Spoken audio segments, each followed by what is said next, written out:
Hello friends, welcome to my YouTube channel. आज अपना इस वीडियो में जो टॉपिक है वो है एलसीएम और एचसीएफ। बहुत सी कंपटीशन एग्जामों में एलसीएम और एचसीएफ यानी लघुत्तम समापवर्ती और महत्तम समापवर्ती के बारे में क्वेश्चन आते हैं। तो आज अपन इस वीडियो में एचसीएफ और एलसीएम के बारे में पढ़ेंगे। तो वीडियो शुरू करने से पहले अगर आपने चैनल सब्सक्राइब नहीं किया है तो चैनल को सब्सक्राइब करें, दोस्तों के साथ शेयर करें और कमेंट में बताइए कि आपको वीडियो कैसा लगा। तो सबसे पहले वीडियो शुरू करने से पहले अपन एलसीएम और एचसीएफ के बारे में थोड़ी सी जानकारी ले लेते हैं। एलसीएम एलसीएम को क्या कहते हैं? लघुत्तम समापवर्ती। और एचसीएफ को कहते हैं महत्तम समापवर्ती। तो इनकी परिभाषा अपन एक बार देख लेते हैं। एलसीएम और एचसीएफ अगर अपने को किसी संख्या का निकालना है तो कम से कम अपने को दो संख्याएं दी जाती हैं। कितनी संख्याएं दी जाएंगी? कम से कम दोनों में दो दो संख्याएं तो दी ही जाएंगी। दो से ज़्यादा ही संख्या मिलेंगी, दो तीन भी मिल सकती हैं, चार भी मिल सकते हैं, लेकिन कम से कम अपने को दो संख्याएं अगर दी जाती हैं तो ही अपन उनका एलसीएम और एचसीएफ ज्ञात कर सकते हैं। तो जैसे पहले एलसीएम की अगर परिभाषा देखें लघुत्तम समापवर्ती की, जैसे अपने को कोई दो संख्याएं दी हैं, मान लो ए और बी, अगर इनका एलसीएम ज्ञात करना है तो इनका एलसीएम क्या होगा? एलसीएम होता है सबसे छोटी संख्या। एलसीएम होती है सबसे छोटी संख्या जो ए व बी दोनों के द्वारा क्या हो? विभाजित हो। दोनों के द्वारा विभाजित हो, एलसीएम कहलाती है। ये एलसीएम होता है। जैसे अपने को कोई दो संख्याएं यहाँ पे दे दी जाए और अपने को एक ऐसी सबसे छोटी संख्या निकालनी है जो उन दोनों संख्याओं के द्वारा विभाजित हो। जैसे अपने को दे दी कोई संख्याएं 2 और 5। अब अपने को ऐसी सबसे छोटी संख्या निकालनी है जिसमें 2 का भी भाग जाए और 5 का भी भाग जाए। तो ऐसी सबसे छोटी संख्या क्या होगी? ऐसी सबसे छोटी संख्या 10 होगी, जिसमें क्योंकि 10 में 2 का भी भाग जाता है और 5 का भी जाता है और सबसे छोटी है। 10 से कोई भी अगर छोटी संख्या अपन लेते हैं तो उसमें 2 और 5 दोनों का एक साथ भाग नहीं जाता है, इसलिए सबसे छोटी संख्या कौन है? 10 है। तो इन दोनों संख्याओं का अगर एलसीएम की बात करें तो क्या होगा? 10 होगा। तो ये हो गया अपना एलसीएम। एलसीएम क्या होता है? सबसे छोटी संख्या जिसमें जिन दो संख्याओं का अपने को एलसीएम ज्ञात करना है उन दोनों का भाग जाए। अगर तीन संख्याएं तो तीनों का भाग जाना चाहिए। जितनी संख्याएं हैं अपने पास उन सब का उसके अंदर भाग जाना चाहिए और वह सबसे छोटी संख्या होनी चाहिए। भाग जाने को तो ये 20 में भी जाता है 2 और 5 का, लेकिन यह सबसे छोटी नहीं है। जो सबसे छोटी संख्या अपने को चाहिए वो क्या है? 10 है यहाँ पे। तो इस प्रकार अपन देख लेंगे कि सबसे छोटी संख्या कौन सी है, तो वही अपना एलसीएम होगा। दूसरा अपन देखते हैं महत्तम समापवर्ती या फिर एचसीएफ। एचसीएफ क्या होता है? एचसीएफ नाम में भी लिखा है इसके महत्तम। महत्तम का मतलब सबसे बड़ी संख्या है। तो एचसीएफ होता है सबसे बड़ी संख्या। अपन इसमें भी दो संख्याएं ही लेंगे। जैसे अपन ने दो संख्या ली ए और बी, ए और बी यहाँ पे अपन मान लो दो संख्याएं ले ली। तो एचसीएफ वह सबसे बड़ी संख्या होती है जिसका ए और बी दोनों में भाग जाए, जिसका ए व बी में भाग जाए, दोनों में ए व बी में भाग जाए। जैसे अपन कोई दो संख्याएं लेते हैं, अपन ने मान लो कोई दो संख्याएं ले ली 5 और 10। अब इनका अपने को कोई महत्तम समापवर्ती पूछे, एचसीएफ पूछे, तो अपन ऐसी सबसे बड़ी संख्या ढूंढनी है जिसका 5 में भी भाग जाता हो और 10 में भी जाता हो। तो ऐसी सबसे बड़ी संख्या क्या होगी? 5 होगी। 5 का 5 में भी भाग जाता है और 10 में भी भाग जाता है, तो दोनों में भाग जा रहा है। तो ऐसी सबसे बड़ी संख्या कौन सी है? इनमें भाग तो एक का भी जाता है, दोनों में। एक का 5 में भी जाता है और एक का 10 में भी जाता है, लेकिन सबसे बड़ी कौन है? 5 है। 5 से बड़ी ऐसी कोई भी संख्या नहीं है जिसके द्वारा 5 और 10 में उसका दोनों में भाग जाए। तो इसलिए अपन सबसे बड़ी संख्या होती है उसको क्या लिखते हैं? एचसीएफ है।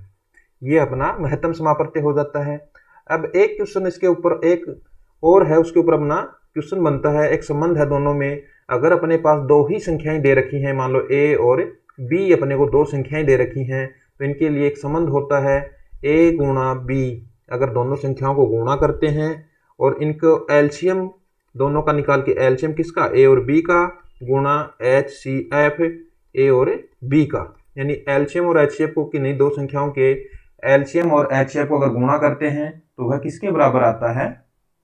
उन दोनों संख्याओं के गुणनफल के बराबर आता है। इसके ऊपर अपने एग्जाम में आमतौर पे क्वेश्चन पूछा जाता है कि अपने को एलसीएम दे दिया जाएगा, एचसीएफ दे दिया जाएगा और कोई एक संख्या अपने को दे दी जाएगी और दूसरी संख्या अपने से पूछी जाएगी। जैसे अपने को ए का मान दे देंगे, बी का मान पूछेंगे, एलसीएम और एचसीएफ अपने को दे देंगे। तो यहाँ से अपन पक्षांतरण करके उन दोनों संख्याओं में से एक संख्या अपने को दी गई है, दूसरी अपने को ज्ञात करनी है, उसका मान अपन ज्ञात कर सकते हैं। तो अपना संबंध क्या है, ए गुणा बी बराबर एलसीएम ए और बी का गुणा एचसीएफ ए और बी का। अब अपने को ये तो अपनी बात हो गई एलसीएम और एचसीएफ की। अब अपने को मान लो कोई दो संख्याएं दी जाती हैं, तो उनका एलसीएम और एचसीएफ कैसे ज्ञात करें। तो उसके लिए जैसे अपने क्वेश्चन लिया है, यहाँ पे दो संख्याएं अपन ने ली हैं 26 और 91। यहाँ पे अपन ने 26 और 91 दो संख्याएं ली हैं, इनके अपने को एलसीएम ज्ञात करना है और एचसीएफ ज्ञात करना है। तो एलसीएम ज्ञात करने के लिए और एचसीएफ ज्ञात करने के लिए अपने पास जो भी दो संख्याएं दी गई है ना, उनके अभाज्य गुणनखंड करके लिखने होते हैं। अभाज्य गुणनखंड करके लिखने होते हैं। तो अभाज्य गुणनखंड अगर अपन करेंगे तो जैसे 26 है, 26 को क्या लिख सकते हैं, 2 गुणा 13 हो गए इसके टुकड़े। इसी प्रकार अपन 91 के भी टुकड़े लिखेंगे। 91 के अगर टुकड़े करेंगे तो 7 गुणा 13। अब यहाँ से इनके अपन ने टुकड़े करके लिख दिए हैं, अभाज्य गुणनखंड करके लिख दिए हैं। अगर अपने को एचसीएफ ज्ञात करना है, एचसीएफ निकालना है, तो इसमें ऐसा जोड़ा देखेंगे जो दोनों में कॉमन आ रहा हो। अब यहाँ पे 2 यहाँ पे है, इसमें 2 नहीं है, तो कोई जोड़ा 2 का कोई कॉमन नहीं है। 7 का भी ऊपर वाले में 7 नहीं है, तो यहाँ 7 है, तो 2 और 7 का कोई भी जोड़ा कॉमन नहीं है। लेकिन एक जोड़ा यहाँ पे 13 वाला कॉमन है, जो दोनों में आ रहा है। जो कॉमन आ रहा है वो अपन लिख देते हैं एचसीएफ के रूप में, क्योंकि इसका ही तो दोनों में भाग जाएगा। ये ही एक ऐसी संख्या होगी जिसका इसमें भाग जा सकता है। तो यहाँ से बना एचसीएफ आ गया, कितना आ गया, 13 आ गया। अब अपने को अगर एलसीएम निकालना है ना, तो एलसीएम निकालने के लिए अपन क्या करते हैं, सभी संख्याएं लेते हैं और जो भी गुणनखंड आते हैं ना, उनको जो ज्यादा बार आ रहा है ना, उस वाली संख्या में लेते हैं। जैसे इसमें 2 आ रहा है, इसमें 2 नहीं आ रहा है, इसमें कितनी बार आ रहा है, 2। नीचे वाली संख्या में 0 बार आ रहा है, ऊपर वाली में 1 बार आ रहा है, तो 1 बार ले लेंगे। फिर गुणा 7 कितनी बार आ रहा है, नीचे वाली में 1 बार आ रहा है, ऊपर वाली में आ ही नहीं रहा, तो 1 बार ले लेंगे। गुणा ऊपर वाली में 13 कितनी बार आ रहा है, 1 बार। नीचे वाली में कितनी बार आ रहा है, 1 बार। तो ज्यादा से ज्यादा कितनी बार आ रहा है, 1 बार, तो 1 बार ले लेंगे। तो जो संख्याएं अपनी आ रही हैं, जो भी गुणनखंड आ रहे हैं ना, वो अधिकतम बार जिसमें आ रहे हैं वो संख्या अपन ले लेते हैं। अब इनको गुणा करके लिखेंगे, 13 को 7 से गुणा करेंगे, 91 गुणा 2, यहाँ से आ गया 182। यहाँ से इस प्रकार अपन इसका एचसीएफ और एलसीएम ज्ञात कर सकते हैं, जब अपने को दोनों संख्याएं दी गई हो। अगला अपना एक और क्वेश्चन इसमें लिया है अपन ने, इसमें भी अपन ने 2 संख्याएं ली हैं, इसमें भी अपने को एलसीएम और एचसीएफ ज्ञात करना है। एलसीएम और एचसीएफ ज्ञात करना, तो सबसे पहले अपने को क्या करना पड़ेगा, वही संख्याएं लेनी है। वो संख्या लेने के बाद उनका क्या करना है, अपने को टुकड़े करके लिखना है। अब पहली संख्या क्या है अपनी, जैसे अपने को दिया 510। अब 510 है तो 2 गुणा, अगर इसके टुकड़े करके लिखेंगे ना, 2 गुणा 3 गुणा 5 गुणा 17। जैसे इसको गुणा करेंगे, 2 को 3 से किया 6, 6 को 5 से किया 30, 30 को 17 से किया तो 510। इसी प्रकार अगर 92 के टुकड़े लिखेंगे, 2 गुणा 2 गुणा 23। अभाज्य गुणनखंड करने अपने को आने चाहिए, नहीं आ रहे हैं तो कैसे करते हैं। जैसे अपने 92 को करना है तो सबसे पहले 2 का भाग देंगे, 2 का देंगे तो 46 आएगा, 2 का फिर देंगे तो 23 आएगा, फिर 23 अभाज्य संख्या है। ये अपन इस प्रकार इसके टुकड़े कर लेंगे, तो ये टुकड़े करने अपने को आ जाएंगे। फिर इनके जैसे अभाज्य गुणनखंड करके लिखेंगे। अब एचसीएफ लिखना है, एक तो एचसीएफ लिखना, तो ऐसा जोड़ा देखो जो कॉमन आ रहा है। तो ये 2 का जोड़ा कॉमन है, दोनों में आ रहा है। 3 इसमें 3 नहीं है, और इसमें 5 है, और भी कोई भी जोड़ा इनमें कॉमन नहीं, तो एक ही जोड़ा कॉमन आ रहा है, तो वो लिख दिया 2। तो अपना एचसीएफ कितना आ गया, यहाँ पे 2 आ चुका है। अब अपने को क्या ज्ञात करना है, एलसीएम। एलसीएम ज्ञात करने के लिए जो भी जोड़ा अपने पहले देखते हैं, जैसे 2 ऊपर वाले में 1 बार आ रहा है, नीचे वाले में 2 बार आ रहा है, तो ज्यादा कौन से में आ रहा है, नीचे वाले में, तो 2 को लेंगे 2 बार। गुणा, अब देखते हैं 3 ऊपर वाले में 1 बार, नीचे वाले में आ ही नहीं रहा, तो 1 बार 3 ले लेंगे। गुणा 5 देखें ऊपर वाले में आ रहा है, तो 5 ले लेंगे, नीचे वाले में तो आ ही नहीं रहा, फिर ऊपर एक 17 आ गया और नीचे एक 23 आ गया। अब इनको क्या करना है, गुणा करना है। गुणा करेंगे तो जैसे 5 को 3 से किया 15, 15 को 2 से किया 30, 30 को 2 से किया 60, 60 गुणा 17 गुणा 23। अब इसको और आगे गुणा करके लिख देंगे, जैसे 17 को 60 से किया तो 17 से 102, 1020 गुणा 23।